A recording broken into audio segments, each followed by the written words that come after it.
નમસ્કાર દર્શક મિત્રો, આપ જોઈ રહ્યા છો CG24 ઇન્ડિયા ન્યૂઝ। દાહોદ જિલ્લામાં કરોડોના ખર્ચે નળ સે જળ યોજના માનનીય શ્રી વડાપ્રધાન નરેન્દ્રભાઈ મોદી સાહેબ દ્વારા બનાવી ઘર ઘર નળ હર હર ઘર નળ પહોંચાડવાનું સપનું હજી પણ અધૂરું જોવા મળી રહ્યું છે। નળ સે જળ યોજના નિષ્ફળ નીવડી હોવાના અનેક સવાલો ઊભા થયા છે અને દાહોદ જિલ્લામાં હજી પણ પાણીની સમસ્યા ઊભી છે તેવા દ્રશ્યો સંજેલી તાલુકામાં જોવા મળી રહ્યા છે। અમે 1 કિલોમીટરથી પાણી લાવી અમારા ઢોરોને પાણી પીવડાવીએ છીએ અને અમને પણ પીવાના પાણીની બહુ તકલીફ પડતી હોય છે તેવું ગ્રામજનોના લોકોના મુખેથી સાંભળવા મળ્યું હતું। અત્યારે ઉનાળાની ઋતુ ચાલુ હોવાથી કોઈ કૂવા કે બોરમાં પાણી નથી, ત્યારે કડાણા જળાશય યોજનાની પાઇપલાઇનમાં પાણી લીકેજ થયેલ છે। ત્યાંથી લોકો 1 કિલોમીટર સુધી ચાલી પાણી ભરવા માટે મજબૂર બન્યા છે।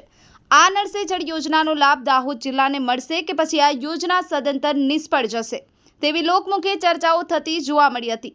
તંત્ર હવે સંજેલી તાલુકામાં પાણીની શું વ્યવસ્થા કરશે તે જોવું રહ્યું। બ્યુરો રિપોર્ટ ચેતનાબેન ગણાવા સાથે CG24 ઇન્ડિયા ન્યૂઝ, રમેશ સત્યની સાથે।